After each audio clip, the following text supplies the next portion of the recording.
кутмандуу түнүңүздөр менен деп айтканга каргасызмын. Себеби дегенде түнкү саат 1:20 мүнөт калыптыр.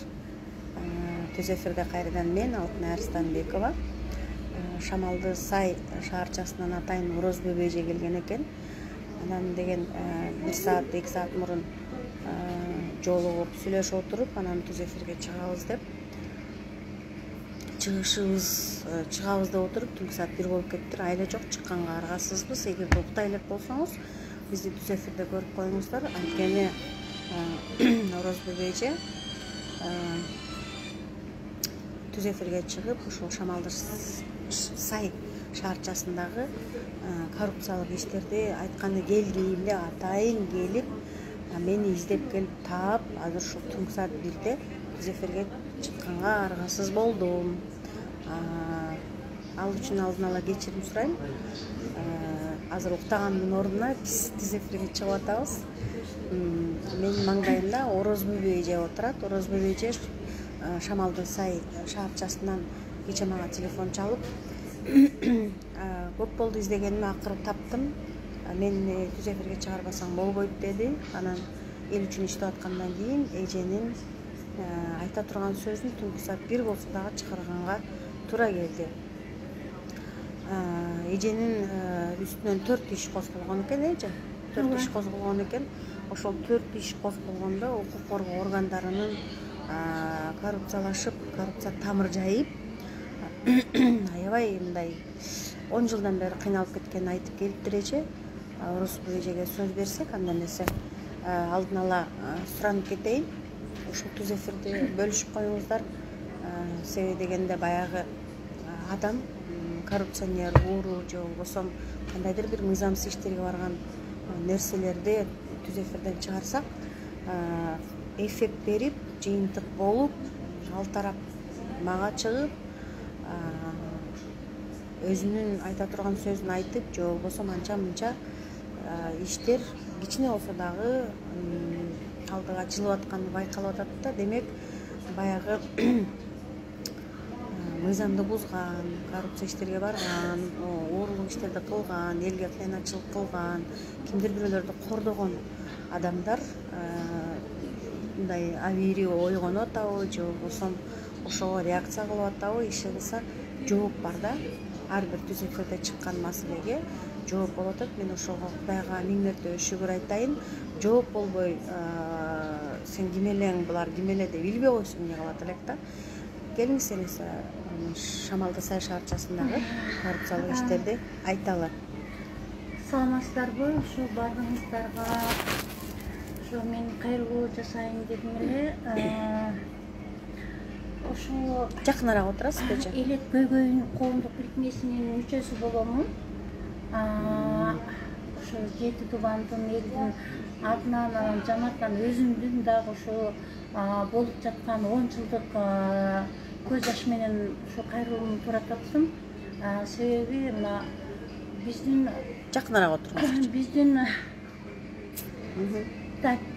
Биздин мен өзүм ошо мына арзылаган акчаларга ошо мен 100 000 эле бир ишканам сатылып, мына ошол дагы эч бүтпөй эле аябай кыйналдым.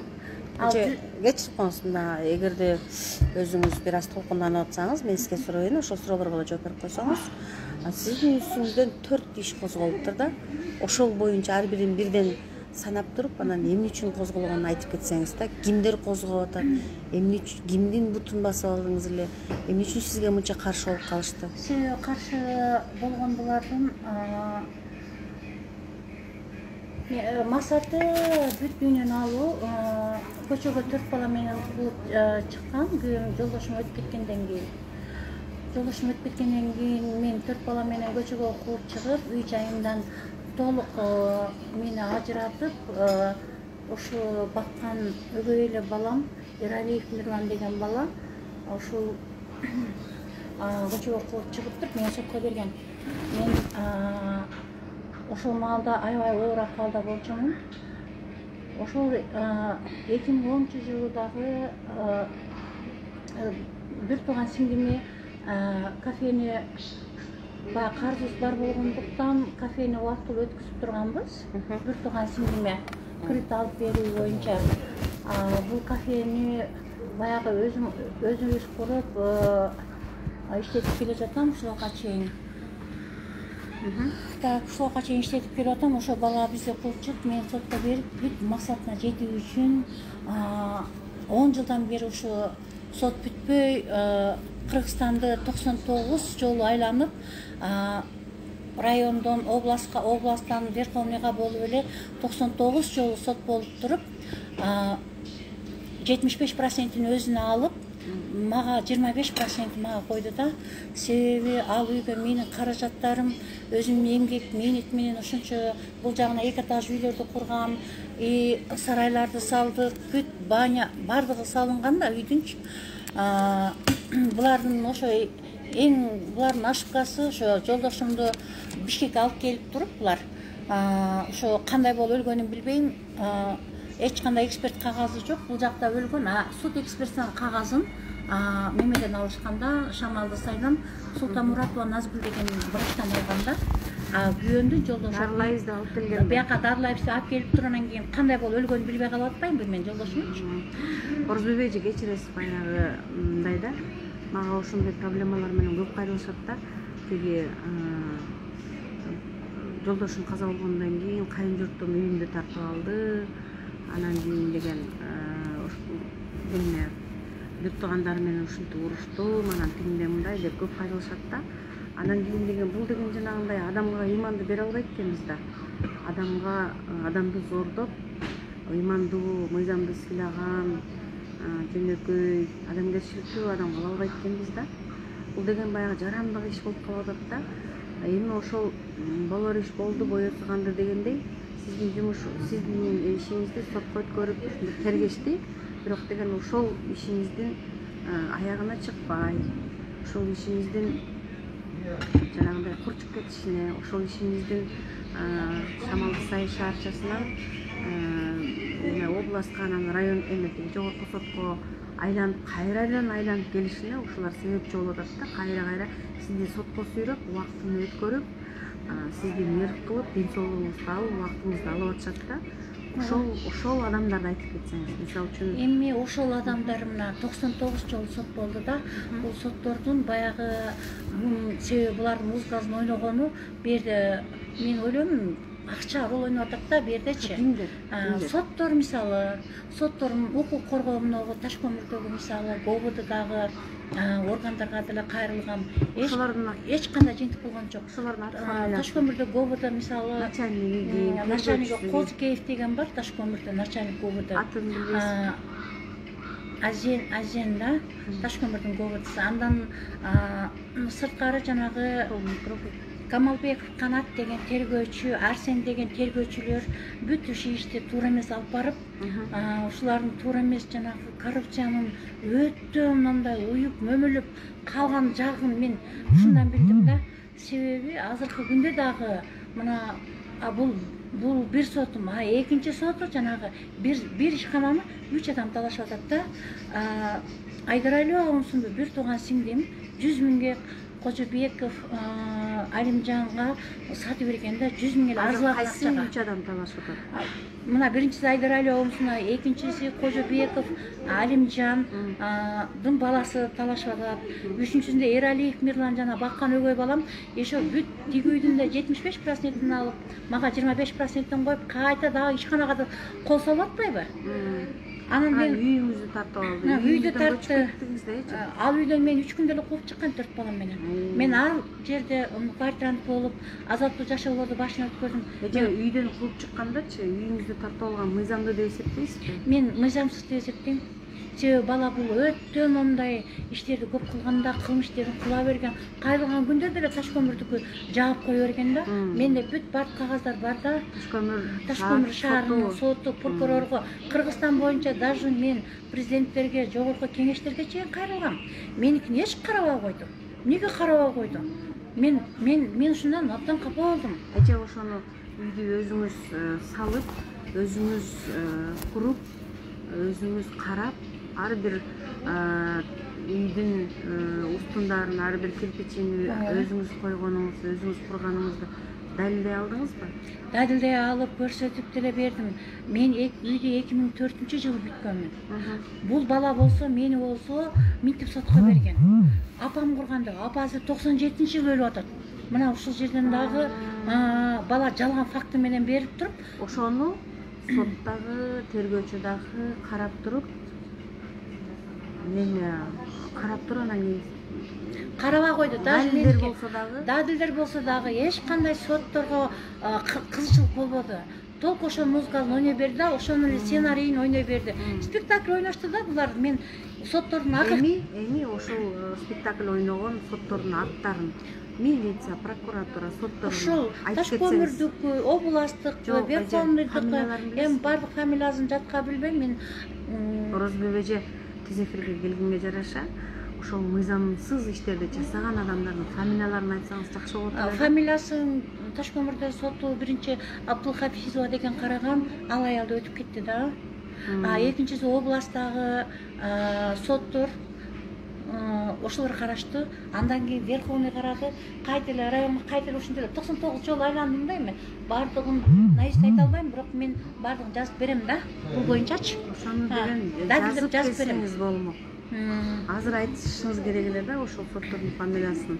Баягы далилдерди карап туруп, ак кара деп бөлбөй, анан кимдин сөзү өтүмдүү болсо, ким үстөмө кимдин акчасы болсо эле ошого эле карап, мына акыйкатсыздык мына Кыргызстанда ушундай орун алганда, ошо болбогон эле. Мисалы мен душа муритте адамдын эмгеги, мисалы мен ушул балдарга, мен 14 жыл балдарды чоңойтуп, энелик милдетимди такаткарып, үй жайларды куруп, мээнетти кылып, нанды жаап, убактысында буларды мектепке жөнөтүп, чоңойтуп, ушундай ак сарайларды салып койсом, мына өзүм көчөдө мына 4 бала менен көчөдө квартирант болуп калганыма, мен ушунчалык эненин укугу жерге тепселенгенине, эшектин күчү адалдагы өзү арам болуп калганына, элге ушунчалык жаманатты кылып, мына булардын спонсору мен айтамын да, Тынышева Хадиша деген кайненеси да, себеби бул үй жайларды тартып көнүп калган да. Бул ошо үйрөтүүчүсү кайненеси да, спонсору баланычы. Себеби ушунчалык мен ишке барат деп ойлогон жокмун, бирок 10 жыл болду да бул бала менен соттошконыма, 10 жыл болду. 10 жылдай эч кандай жыйынтык болгон жок. Мына ушунда коррупцияларды мен көрүп чыктым. Жыйынтык да болгон жок, эч кандай. Меникин даже карабай койду да, карабай койду. Толку ушул баланын музыкасын ойноду. Ошон үчүн мен туура эмес деп ойлойм. Ошол бала, Мирлан деген бала каякта иштейт эже? Бул ошо ар жерде эле мондай эле иштейт, мындай частный жумуштарда эле иштейт, мындай өзүнүн неме жок да. Акчасы болуппу? Акчасы муну кайненеси спонсор. Кайненеси каякта иштейт? Кайненеси ошо Шамалда турат, Тынышева Динара деген. Себеби ал ошо бир өтүп кеткен Кушназар деген чалды. Биринчи аялын көчөгө коюп туруп, бүт дүйнөсүн тартканда, ошондой атамандын ошол кайненеси спонсор кылып, бүт ошо кайрагыч спонсор болуп аткан ошол кайненеси да, жол көрсөткөн ошо кайненеси. Анан себеби буларда акча көп болуп атат да. Себеби бул ортодо менде 50 кой болгон, 30 жылкы болгон, мал кел, бүт койлор болгон. Ошолордун бири да жок. Мына көчөдө мен эмне кылып атат аны? Билбейм да, жок кылышы бирди. Бардыгын ал боюнча деле жазгам. Билбейм кандай кылып аш кылып бирди. Машиналарды акырында мен адвокатым Токтай Мөталиева дагы биз запрос бергенбиз жанагы мыриолоргочу. Запрос бергенде бир машинаныкы чыгат, эки машинаныкы чыгат. Кайта эле меме жок, прокуратурадан жабылып калат. Ташкөмүрдүн көбүнчө жактан жабылып калып атты бүт. Ташкөмүрдөгү прокуратуралардын аты фамилиялары. Фамилиясы Нуралиев болчу, ал азыр алмашып кеттир, жаңы прокурор келиптир азыркы күндө. Сиздин малыңызда ошол Нуралиев деген болгон. Малдарды жоголуп кеткен малдагы прокурор жаап салды, милициядан деле жаап салды. Кайрылгам. Ал кагаздарым бар, бардыгын берем алыңчы. Эже сиз мага бербеңиз кагаздар. Себеби дегенде мен юрист эмесмин, сот эмесмин. Бул жаап коюш Ташкөмүрдөн. Ушул иштин бардыгын жаап коюп, убагындачы. Акчалуудан акчаны алып, анан кийин деген сизди кордогондордун аты фамилиясын элге ачыктап коюшуңуз керек. Ал кагаздар мага эмне кереги бар? Мен ошо Ташкөмүрдүн прокуратурасы ошол Нуралиев болчу, канча жазып, даже мен могу Сайлановаларга чейин жазып жүргөм. Алар бияка жөнөтүп коет, анан баягы эле билдирүү жөнөтүп коет, ошо менен эле жок болуп эле гражданский дело деп эле ишти бүтүрүп коюшат. Буларчы Орозбойчу мындай да, туура айтып атасыз. Аябай туура белгиледиңиз. Мына ошол жанагы жарандык иштеп,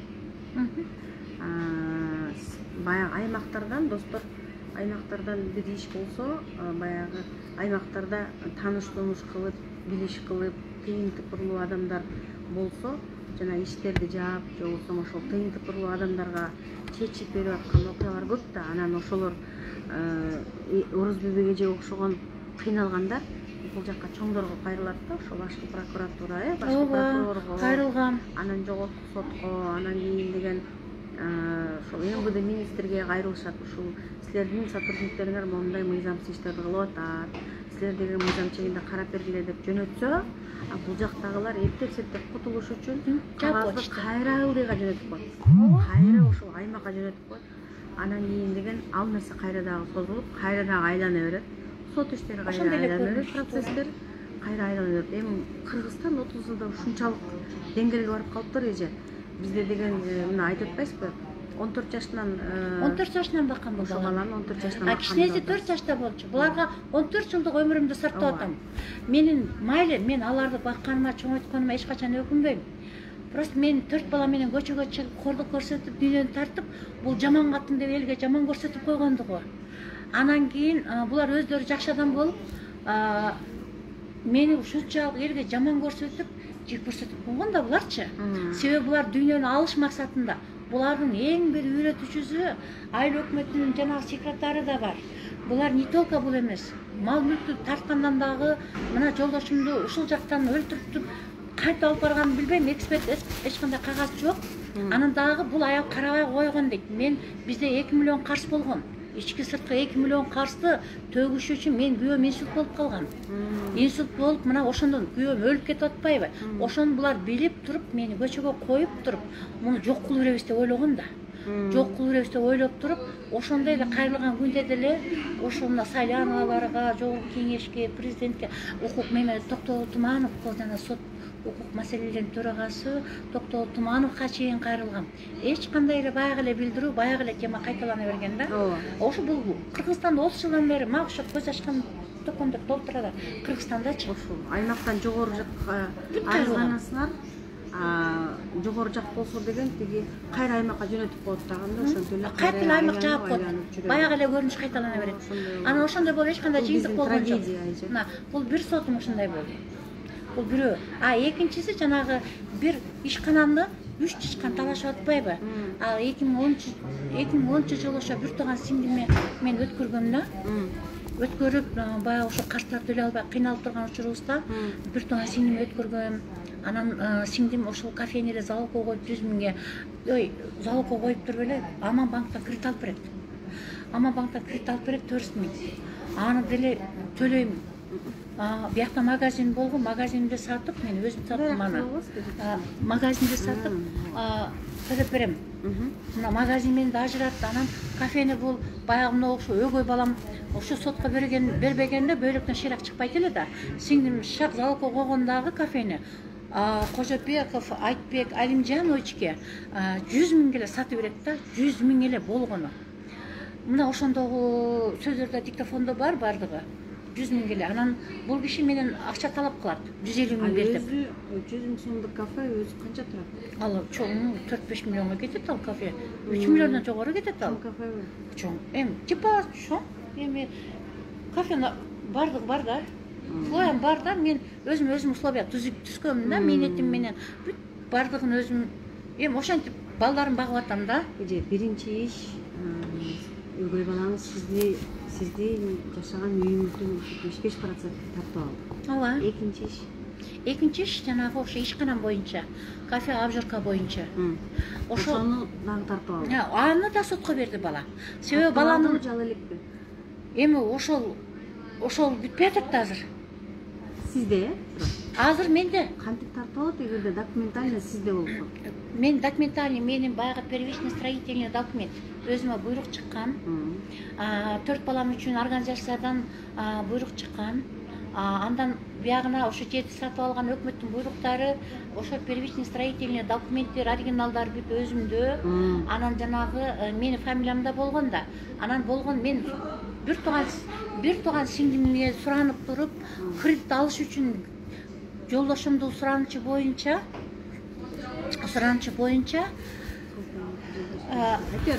кафени тиги сиңдиме өткөрүп туруп кредит алдырып атам да. Анан кредит алдырып атсам сиңдим ал ошо Эралиев Мирлан баккан балам тиги сотко берип атпайбы? Сотко берип атканда бул сиңдим сразу пайдаланып туруп мемеге берип атат да. Сиңдим залогого Кожобеков Алимжанга залогго коюп атат. Ал кишинин Алимжан Ордо деген чоң ишканалары бар. Ой, ишканалар толтура 2 этаж. Ой, ошол 5-6 жылда эле ушунча байлыкка жетишти да бул кишичи. Эже бул экинчи ишиңиз, үчүнчү ишиңиз? Үчүнчү ишиңиз. Бул үчүнчү ишим ошол бул бала мага ошо мыкачылык кылып, кафени култап, анан өзүмдү сабап, кафелерди култап, самовольно култап кетип, анан өзүмдү 27 декабрь күнү мени кафеге кирип келип, бастырып түнкү саат 9:30 да бастырып кирип туруп, бала мени токмоктогон да. Мен баланы айттым да. Ошол боюнча иш козголду беле? Больницага жаттып, канча күн, 20 күн жаттым. Иш козголмок түгүл, милициялар залына алып кеткен. Кичине суд экспрессинин кагаздары чыкты. Областтан барып, комиссионный барып өткөрүп келдим, Жалал-Абадтан. Экспрессияны чыгарып келип, неме кылсаң деле канча көйлөр барды. Ошо жерде бурмалап, мына коррупция. Арсен деген тергөөчү тергеген да. Арсен деген, Ташкөмүрдүн Арсен деген. О күбөлөрдүкүн да даже бурмалап салган да. Көргөн жокпуз деп адамдар сотто да так даана жооп беребиз. Урган боюнча деп так маалымат берсе, анда бурмалап салышкан да. Мына ушундан коррупцияны мен билдим да ошол жерде. Азырчы. Балдар, кыздар, биз түз эфирге чыгып аттык элек да, анан силер дагы чыгып атасыңар да. Анан кийин бизди эмнеге тарттыңар деп жаңжал салбай турган болуп, бир аз чыгып алсаңыздар болобу? Ошо көрүнбөсүн дейин десем деле көрүнүп калып атасыңар да. Интернетке чыгып аттык элек да бизчи. Кечирип койгула. Анан үчүнчү иш жанагы токмоктогон боюнча эже. Ошо токмоктогон боюнча заявление жазылган, ал иш деле кыскартылып калыптыр. 1 жылдан бери эч кандай реакция болбойт. Себеби булар акчалуу адамдар да. 4-нчү иш эже. 4-нчү иш менин бир ошол эле магазинимде иштеп аткан учурда бир аял бүт ушу магазинимде бүт талкалап кетип, 150 000 карыз болгондо ошол сот, анан кафе, ошо Атакулова 22, андан сырткары Кожобеков дагы талашып берет. Кафе меники деп. Ошентип анан кийин 4 сот болуп кетет. Бир эле адамга 4 иш козголот. Бир журтту 3 ишкан талаша баштайт да. Мындайча түшүндүрүп эле айтайын. Жапак тил менен. Ушул сиздин үстүңүздөн козголгон 4 иш боюнча сиз алышып келатасыз да 10 жылдан бери. 10 жылдан бери. 2010-жылдан бери. Ооба. 2010-жылы жолдошуңуз каза болуп атат. Декабрдын 10-унда каза болуп калган да. Эми ошол ишти бирөөсүндө аягына чыга элекпи? Биринчи инстанция, экинчи инстанция, анан жогорку сот болот го? Жок, бүт айланып 99 айланды ал. Ошентип отуруп, ошо Атакулова 22деги үйүмдү, 22 үйдүн ошо 75% тиги алган бала, мага 25 болуп токтоп калды алчы. Мен бергенге убактында болбоду. Сиз Мирландын атасына турмушка чыкканда бала 14 жашта экен. Энеси каза болуп, анан сизге үйлөнгөн да атасычы. Ооба. Анан ошондо деген сиз баягы ысыгына күйүп, сугуна тоңуп, бала 4 баланы карагансыз. Ооба. Анан кийин ушундай сиздин жашаган үйүңүздү тартып алып, ишканаңызды тартып алып, ушундай ызы-чуу болгондо, ошол эне бала катары сүйлөшүп көрдүңүзбү бала менен?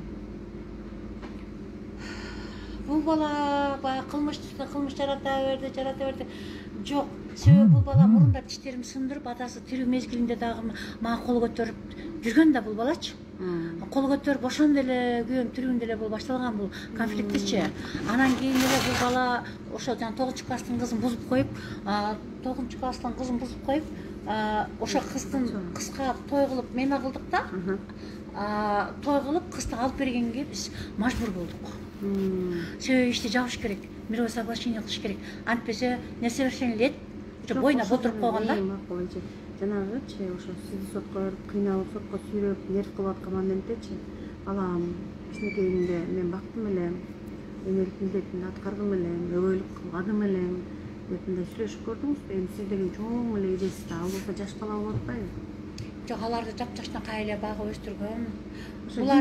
Булардын мен ушу неме болгону мени түшүндүм да. Булардын максаты тууган уруктар менен булар дүйнөнү алуу максатында ушундай өздөрүнчө сговор кылышкан да буларчы. Себеби бул өгөй энеге калып калат деп туруп, булардын ошо күйөөм тирүү эле кезинде башталганбы, ушундай да.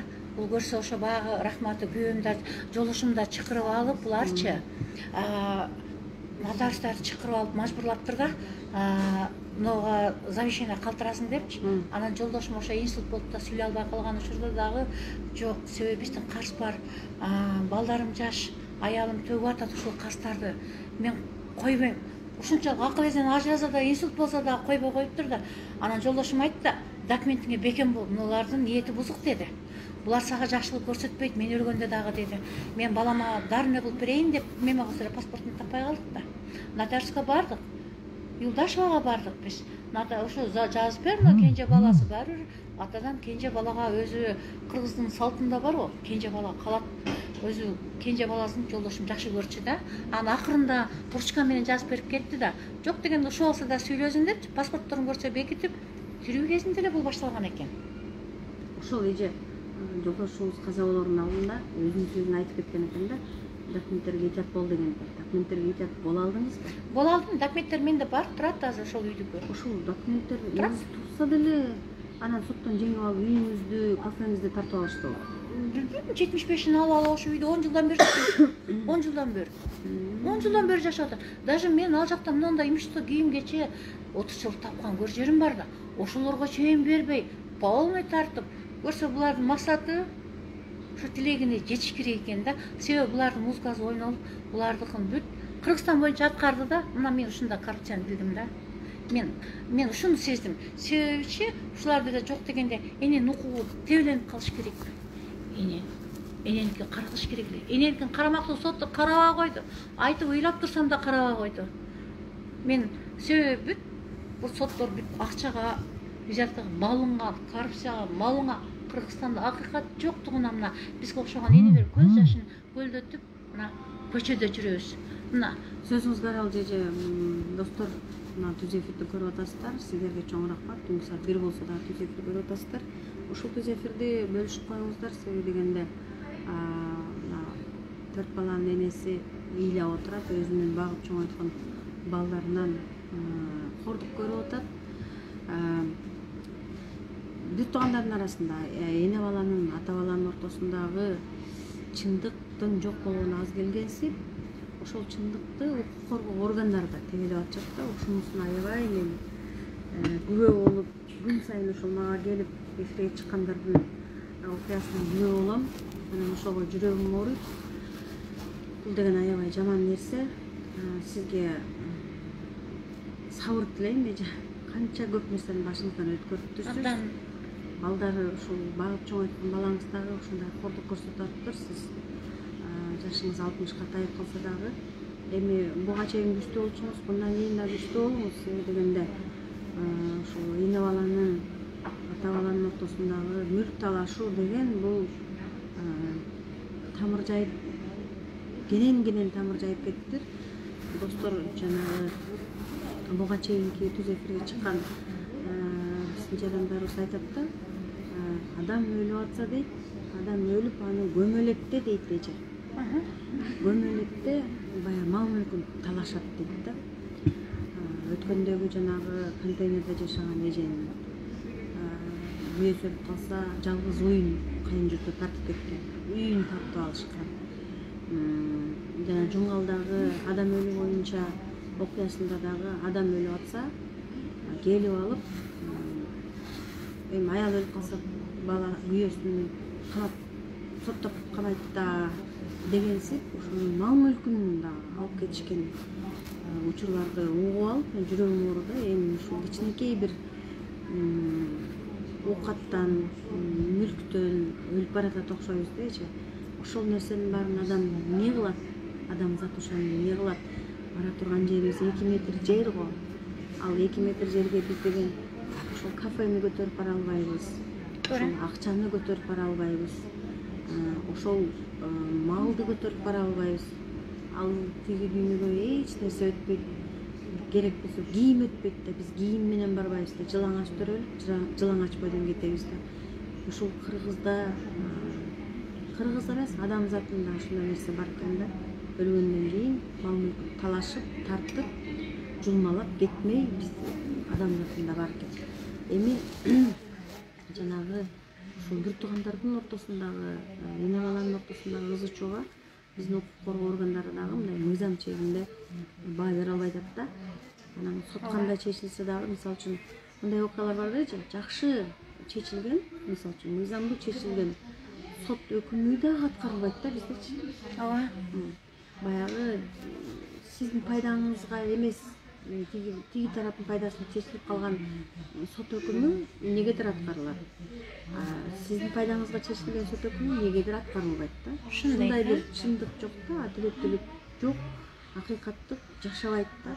Бул деген эже сиздин күнөөңүз эмес, биздин күнөөбүз эмес, бул 30 жылдан берки келаткан биздин коррупционерлердин айынан болуп атат да. Ошол мал, мүлк ээлеп калайын, алып калайын, пара алып калайын, пара берип калайын, ишин бүтүрүп алайын деп жанталашкандардын айынан болуп атат да. Эми сиз чындык издеп атайын, Ооба, чындык издеп чыркап жүрөм. Жана Шамалчыдан атайын келдиңиз. Эптеп жетип келгенден түнкү саат 1 болсо да эфирге чыгып атабыз. Эми келгенге жараша сиз кайрыла турган адамдарга кайрылсаңыз, Ошол мен урматтуу ушул биздин Кыргыз Республикасынын убактылуу аткаруучу Талант Мамытов, Новиковго дагы, андан ГКМБнын төрагасы Камчек Ташиевке, Финполдун полициясы Сыймык Жапкиевке, анан служба безопасности МВДга, мен кыргыз элине мына ушуларга, Садыр Жапаровго дагы барыңыздарга кайрылам. Мына ушунчалык акыйкатсыздык, ач көздүк, бир арзылаган 100 000 акчага бир журтту 3 адам талашып, бала кече күнү даже тергөөчүлөрдү алып келип алыптыр, жана күбөлөрдү алып келип алып дагы айтып атпайбы? Менин кафем дейт. Ага ким кафени берип атат? Тооба кылды, менин кафем дейт. Мен үстүңөн арыз жазам дейт. Мен сени жок кылам дейт. Колутуң кайрыйм дейт. Анан кийин тергөөчү болсо мен айтып атпайбы? Камайм дейт. Мен кайсы кылган күнөөм үчүн камайсың сен? Мен өзүм ишканама, өзүм менчигимге киргенге мен укугум жокпу? Же мен кылмыш кылдымбы? Уруп салган кылмышкерди камабайсың дагы, адам өлтүргөндөрдү. Мен өзүмдүн ишканама өзүм ээлик кылганга акым жокпу, укугум жокпу? Мына ошол азыр Канат Камалбековдор, жана Ташкөмүрдүн жанагы коррупциялар мындай бүрдөп кеткен жер. Канат Камалбеков деген кимде? Тергөөчү. Ташкөмүрдүкү. Ошол айтып атпайбы? Камайм дейт. Жанагы мени заставлять этип кол койдурду. Айдар Алиева эткизип туруп, ошентип жаз деп туруп, аларга айтпасам мынтип туруп кол койдуруп, менин үстүмө материал жанагындай топтотпайбы? Камайм дейт мени. Кайсы кылган күнөөм үчүн камайт. Урматтуу ошо мен сиздерге укук коргоо өкмөттүн мүчөлөрү бардыгыңыздарга, мына президентке, ген прокурор Курманкул Зулушевго кайрыламын да. Ушуларды акыйкаттык менен мынандай көз жаш көлдөтүп Кыргызстанда мына 10 жылдан бери же сот бүтпөйт, же анысы бүтпөйт, же мунусу бүтпөйт. Күндө жашоодо тынчтык жок да. Өйдө турсаң оппо, кылдый турсаң соппо. Жашооңдо вообще тынчтык жок. Бир дагы тынчтык бербей мени ушуларга чейин кыйнап келишип атат да. Бул кыйнап келгендиги үчүн менин жанагы конституциялык укугумду, граждандык укугумду мыйзам чегинде ушуларга чара көрүп, кайрылып берүүңүздөрдү, мен чечип берүүңүздөрдү суранып кетем. ошо кыргыз элиме дагы бүт кайрылам. Ушу кайрылам, ошону маселелерди чечип, мына ушул арзылаган 100 000 акчага мына ушунчалык мага зөкүрчүлүктү кылып, кайта мени өзүмдү күнөөгө жыгып атпайбы, уялган уялбаганыңыздын бетин чымчыйт болуп. Кичине адамга да бет да ыйман да керек, уурлуктун да чеги болот да. Мындай акмакчылык, мынчалыкка барбаш керек да. Мындай акмактар толуп кетти деп мен айтамын да, ошону чечип бериңиздерди суранам. Кайрылам силерге. Мына түз эфирден кайрылдыңыз, буга чейин дегенде кагаз жүзүндө кайрылып көрдүңүзбү? Кайрылгам. Мен даже Токтогул Туманов сот отурум төрагасы Токтогул Тумановго чейин кайрылгам. Жогорку кеңешке кайрылгам. Прокурор Саляновага кайрылгам убагында. Кайрылбаган жерим деле калган, карабай койду дейм эч ким. Мен карасам 10 жыл ушинтип жүрбөйт элем да. 10 жыл ушул адвокаттарга мына 10 адвокат алдым. 10 адвокаттан эч кандай жыйынтык чыккан жок. Эч кандай жыйынтык чыккан жок. Кайта менен коргой эле тигилер сатып алып атты да. Тигилерде акча көп экен да. Менде андай деле акча жок. Мен азыр карамагымда өзүмдүн 4 балам бар. 2 студент, мен ошолорду контрагын төлөйм, анан кредиттер бар. Анан ошо мына мен айтарым, ошо арзылаган ошо 100 000 ошо ломбарддарды дагы, сүткөрлөрдү дагы, ошо канун соргон, анан мына кредиттерди дагы ошо президенттин ошо кыргыз ушулардын баардыгын ошо карап берсе, ошо кыйналган элдердин ошол проблемаларын чечип, ушуну мыйзамдуу түрдө карап чечип берсе, мен ошо кайрылам да ушуга. Кагаз жүзүндө азыркы сиз атап кеткен башкы прокурор, каржы полициясы, ички иштер министрлиги, спикер, ошолордун баардыгына жакында кайрылдыңызбы? Жаңыларга жөнөттүм. Эми чындык Кыргызстанда болор бекен деп Алладан сурадык. Эми Кудай буйруп, мына Садыр Жапаров болуп калса, эми мен өнүгөт чындык чыркырап чыгабы, закондор иштеп калабы, биз дагы тынчыраак жашап, тынч иштеп, өмүрүбүздүн мындай жашообуз тынч болобу деген баягы үмүт менен кайрылып атам да. Кайрылып атам, мына ден соолук болсо бүттү. Мына дарыланып, бааз дарынын күчү менен мына Бишкекке деле мындай кыйналып атып суроо келдим да. 10 жылдык бул соттошуу деген бул деген эми жакшылыктын белгиси эмес да. Бир журт уялбастан эми жетим жесирге бардык найзалап атпайбы 4 жактан. Мен андай байлыгым деле, дүйнөм деле, андай нерсем деле жок. Буларда акча көп экен да. Акча көптөр сотторду көндүрүү жолу менен бардыгын эле иштеп бүтөрө берет экен да. Анан бизге окшогон жетим жесирлерди каяктан каралат? Туура айттыңыз эже. Ой, атайын шамалды сайдан мени издеп келген сизге чоң рахмат эже. Анан түнкү саат 1 болсо дагы эфирге чыгам, мен эфирге чыкпасам болбойт, мен айта турганымды айтышым керек. Эртең жолугалы жетсем да болбойт, жок чыгам деп келгениңизге рахмат сизге. Анан түнкү саат 1-ден 16 мүнөт өттү. Түнкү саат 1-ден 16 мүнөт өтсө дагы көгөрүп ушул түз эфирди көрүп аткан мен досторума чоң рахмат. Себеби дегенде баягы ичиңиздеги нерсени айтышыңыз керек болчу да эже. Түз эфирде айтышыңыз керек болчу, элге билдиришибиз керек болчу, көз коомчулукка жеткиришибиз керек болчу. Атайын алысына тартып келдиңиз, сизге дагы деле сабыр тилейм. Баягы 99 бүтүп бирөө калды дегендей, мүмкүн буюрса Кудайдын кааласа, сиз өзүңүз айтып кеткендей, жаңы бийлик келбедиби? Элдик бийлик келбедиби? Ооба. Эл каалаган адамдар келбедиби? Жалпы журт каалаган адамдар келди. Ушул Садыр Жапаров баш болгон, Курманкул Зулушев, Ташиев, анан ички иштер министри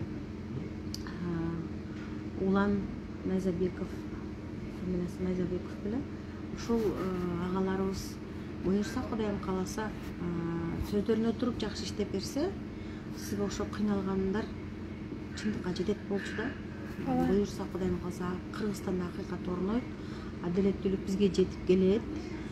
Чындык чыркырап ыйлабай, чындык орноп, бардыгы баягы буга чейинки чечилбей келген маселелер, буга чейинки тупталып келген маселелер чечилет деген үмүттөбүз. Ошол баягы Садыр Жапаров мыйзамдуулук орнойт, мыйзамдын гана тили менен сүйлөшөбүз деп айтпадыбы? Буюрса Кудайым кааласа ошол Садыр Жапаров агабыз айткандай болсун. Анткени эл колдоп атат, эл колдогондон кийин демек бул болгон кишилер иштеп бериши керек да. Дагы менде бир маселе калды да. Шуну айта албай калып турмун да. Мен ошол бул бала дагы баягы мыйзамсыз эле өзүнчө эле бар самовольно барып туруп уктап кетип калганда кафе үй-жай жабылып калат да. Анан баягы мен Таш көмүр шаарынын ГОБТсына ички иштер бөлүмүнө кайрылгам да. Кайрылып мына карап бергиле ишкана жабылды. 5 адам ачка калдык. Эми мен өзүм бүт оокат ашым кийим-кече бардыгы ошол жакта да. Десем карабай коюшту да булар да. Акырында айлам кетти да, мен айлам кетип калды да. 21 адам элдик жыйын топтодум да мен. Элдик жыйын топтоп туруп, протокол түзүп туруп, элге кайрылып, ошол актын негизинен мен анан кафени ачып анан кийин ишке киргиздим да.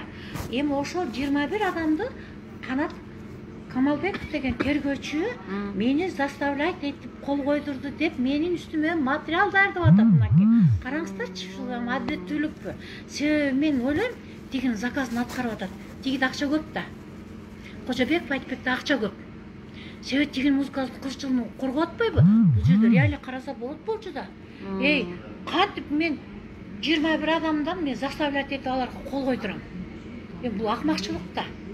Себеби тигинин заказын аткарып атканын, кызчылыгын коргоп атканын, мына коррупциянын шунчалык уйткусун мен ушунда Таш көмүр шаарынын ички иштер бөлүмүндөгү тергөөчүлөрдүн мына ушул боюнча да кайрылдым, прокурорго да кайрылдым.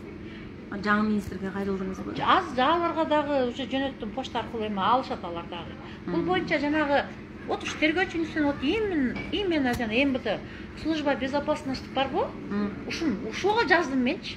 Мына Канат Камалбеков мына ушу ишти кылып атат, мына 21 адамды участковый өкүп алып келип алып эле туура эмес нерселерди жаздырып бурмалашып атканына мен ушуга капа болдум. Мен камайм дейт. Ушу негизинен мени камайтмыш. Мынакей. Буюрса Кудайым кааласа эже,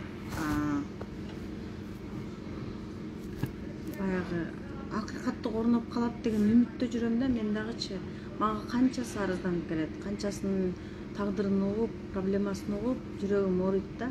Анан ошол айла жоктон мен өзүмдүн милдетимди аткарып, элдин арасындагы көйгөйдү, арыз муңду коомго жеткирген милдетимди аткарып, жок дегенде ошол жагынан болсо да жардам берейин деп жүрөм. Анан кийин деген азыр деген түз эфирдин астына толтура сөздөрдү жазышыптыр. Начар адамдар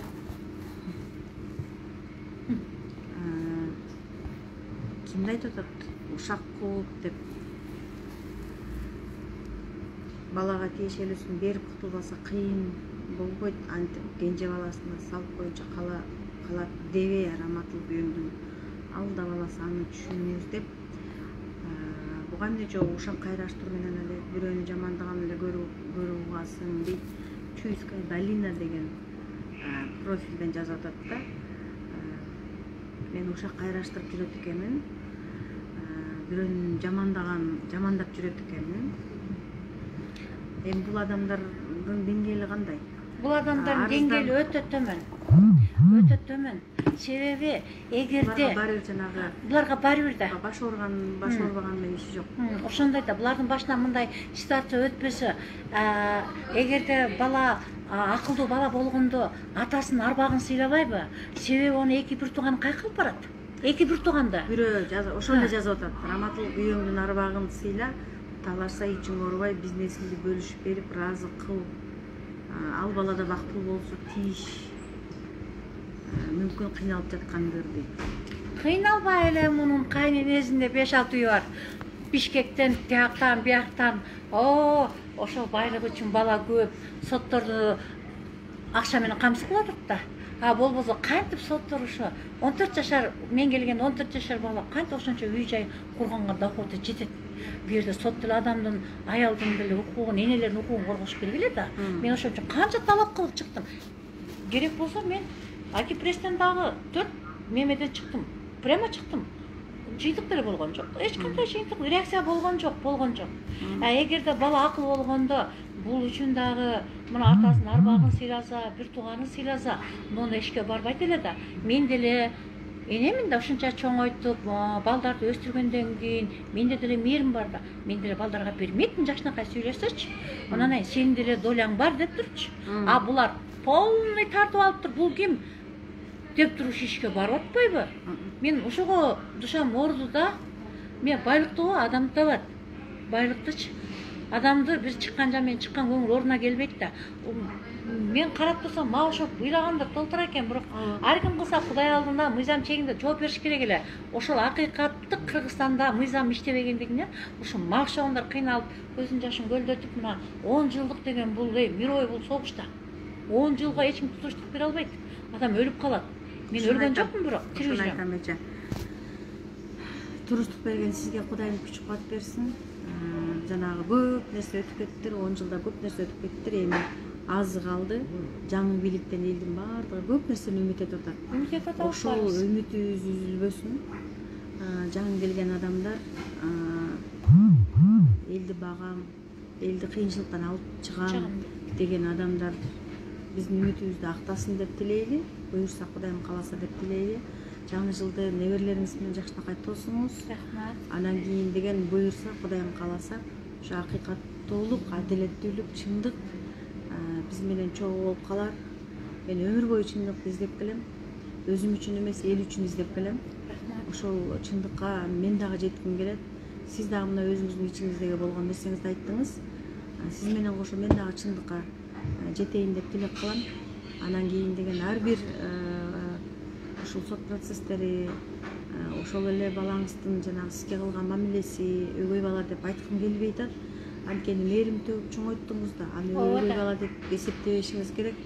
Мен деп ойлойм, эсептебейт болушуңуз керек, бирок эсептебейм. ооба, ошо балаңызды айтайын, балаңыз кичинекейинен чоңойтуп турсуз. Ошол бала өзүнүн акылына келип, эми жанагындай тынчтык жолу менен четсе жакшы болот эле деген сөз да. Анткени баягы ырбай берет, бул нерсе ырбай берет, эч качан токтобойт, айлана берет, анан соттор эле жыргайт эже бу жерде. Ортодо ошолорду багып атат, адвокат менен булардын эң мынандай бир Аттокуров Садыржан деген адвокаты бар да. Вот тескери иштерди алып барат. Бүгүн иштерин бул бир эле ал эмес да, кафенде талашып атпайбы? Ооба. Ошону айтам да, баягы биз соттошкондончу эже. Жөнөкөй эл бири-бири менен соттошкондон соттор жыргайт да. Тияка чечип берем, бияка чечип берем деп чөнтөктөрүн кампай аткан сотторду элдин баары эле көрүп жүрөт. Биз эмес, сиз эмес, элдин баардыгы көрүп жүрөт. Ошондуктан баягы бири-бирибизге адамгерчиликтүү мамиле кылып, ыйманды бийик тутуп, кыргыз экенибизди, эне бала экенибизди, бир уруудан экенибизди, бир тууган экенибизди, кыргыз элинин, Кыргызстандын жаран экенибизди унутпай бири-бирибизге адамгерчиликтүү мамиле жасасак, анан баягы соттор кедей болуп калат эле да, байыбайт эле да. Ооба. Анан неме деп коет жанагы адамзат, адамдар улутка бөлүнбөйт да. Алар коррупционерлерге, ууруларга бөлүнөт да. Туура. Адамдар улутка бөлүнбөйт. Сен орус, мен кыргыз, өзбек, тажик, дунган, уйгур андайга бөлүнбөшүбүз керек биз. Биз деген сен орусуң, сен элге кыянатчылык кылдың, сен элдикин жедиң, сен деген акмаксың, сен деген энеңди сотко берип атасың деп ошондой бир жаман анан жакшыга бөлүнүшүбүз керек да. Улутка бөлүнбөшүбүз керек негизгиси.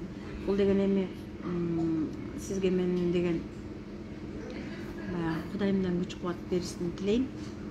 Буюрса Кудайым калса жаңы жылда 10 январда эл бир жакадан баш, бир жагынан кол чыгарып туруп, ынтымактуу, биримдүү болуп келип туруп, жаңы элдик лидерди шайлап алсак, анан буюрса Кудайым калса андан ары ошондой жанагы акыйкаттуу, адилеттүүлүккө жетебиз деген үмүтүм бар.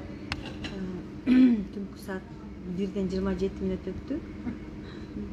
Түнкү саат 2-ге жакын менин түз эфиримди көргөн сиздерге чоң рахмат.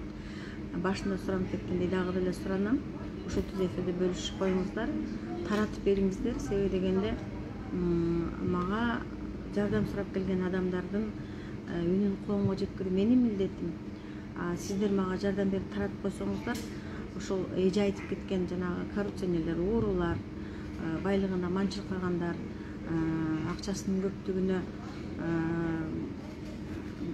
менсип сотторду сатып алгандардын аттарын атап, жок дегенде коомго билдирип, коомго ачыктап, анан ошол адамдар өздөрүн ушул түз эфирден таанып, бир аз болсо да сестенип, бир аз болсо да тартынып, бир аз болсо да элдин көзүнөн качып, бир аз болсо да уялып калар деген үмүттө ушундай түз эфирлерге түнкү саат 1 болсо дагы 1:30 болсо да чыгып атам. Анан кийин журналистика бир тараптуу болгош үчүн эже баланс болуш үчүн мен экинчи тарапты дагы түз эфирге чакырам. Себеби дегенде сизди эфирге чыгарып коюп экинчи тараптын сөзүн укпай койсок, анда сиз мага акча берген болосуз, сиз мени сатып алган болосуз. Сиз мени сатып алдыңызбы? Жок, эч кандай сатып алган жокмун мен. Канча акча бердиңиз? Ой, эч кандай акча берген жокмун мен. Чай ич десем, чайымды да ичпей атасың десеңиз. Оода чай ич десем, чайды ичпей атпайсыңбы? Эч кандай сатып албадым мен. Ошондуктан экинчи тараптын дагы чындыгы бар делет. Экинчи тарапты мен түз эфирге чакырам. Келиңиздер, келип өзүңүздөрдүн оюңуздарды айтыңыздар.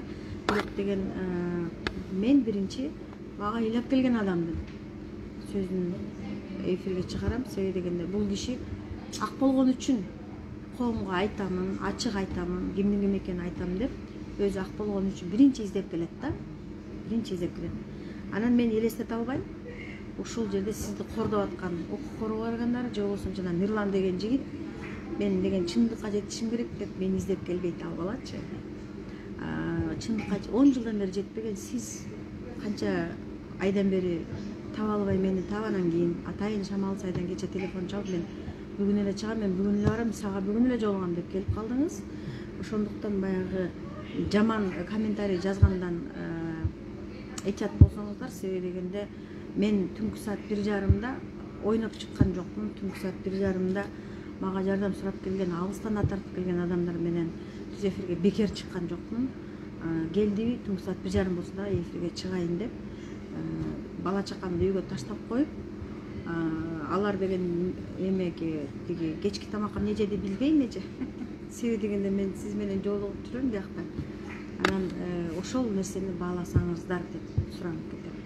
Түз эфир ушу менен аякталды. Бөлүшүп коюңуздар, таратып коюңуздар. Таш көмүр шаарындагы укук коргоо органдарынын мыйзамсыз иштерин эже айтып кетти. Шамалдысай шаарчасындагы жашаган Мирлан деген жигиттин энесине болгон кордогон мамилесин дагы айтып кетти. Кийинки түз эфирге чейин аман туруңуздар. Бир нерсени айтып коеюн. Менин түз эфир бүткүчөмдө баягы колунда бар меценат, кайрымдуу жигит берген тыйын түгөндү, бирок ошентсе дагы жардам сурагандар аябай көп. Күйөөсү бар туруп, бала чакасын бага албаган энелер бар экен. Ушул аталар силер эмне кылып жүрөсүңөр? Өзүңөрдүн балаңарды бага албай эмне кылып жүрөсүңөр? Каякта жүрөсүңөр? Каякта иштеп акчаны эмне кылып атасыңар? Эгерде сиздин аялыңыз балдарымды бага албайт да мен ооруп атам деп мага кайрылган болсо, бул деген эркектин намысына тийиш керек. Себеби дегенде күйөөсү бар туруп мага кайрылган энелер көп болуп атат. Аларга мен кантип жардам беришимди билбей ойлонуп атам. Бир аракет кылып көрөм, бир айласын тапканга аракет кылам. Бирок деген эркектер балдарыңарды таштабасаңар, балдарыңарды баксаңар, туудуңарбы, багышыңар керек. Ар бир бала өз рызкысы менен төрөлөт дейт, бирок ошентсе дагы баланы туудурардан мурун кантип багам деп ойлонуш керек го дейт. Үй бүлөнү пландоо деген жакшы нерсе экен да. Азыркы экономика